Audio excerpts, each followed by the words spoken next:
Кыргызстанда билим алгандан тышкары Душанбеде, Ташкентте, Алматыда, Астанада, Москвада билим алдым. Бул энди ближний зарубежье дейт. Андан тышкары Финляндиядан билим алдым.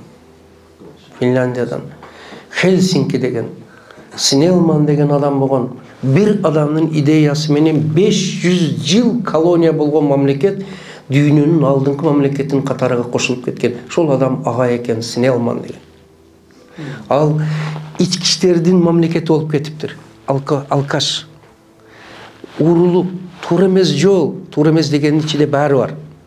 Расшифровка кылып отурбайын. Ошондо ал киши так дальше нельзя жить. Биз жок болуп кетебиз. Эй, элибиз ойгонолу, тарбиялалы, окуйлу деп туруп, анан кудду мен ойлоймун, биздин пайгамбарыбыз сыяктуу только светский дават менен чыгып элди ойготуп чыккан экен. Авал ону дагы мындай улуу адамдардын жолу окшош таксыр. Ону да мынтиптир.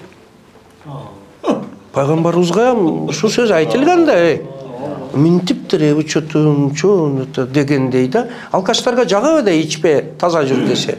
Ону жиндиге чыгарып, уруп, токмоктоп, бирок өз жолу менен барып, таалимини, тарбиясын түзөткөн экен. Азыр Финляндия Пиза сынагы боюнча первый десяткада биринчи, экинчи орун, даже Россия, Америка менен озуп турду. Азыр эми Сингапур чыкты. Муну мен эмне үчүн айтып атам?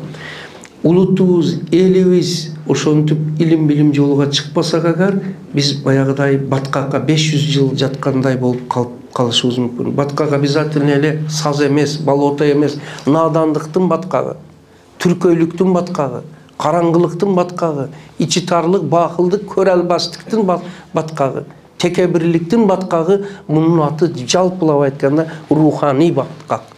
Руханий баткактан Кудай сактасын да.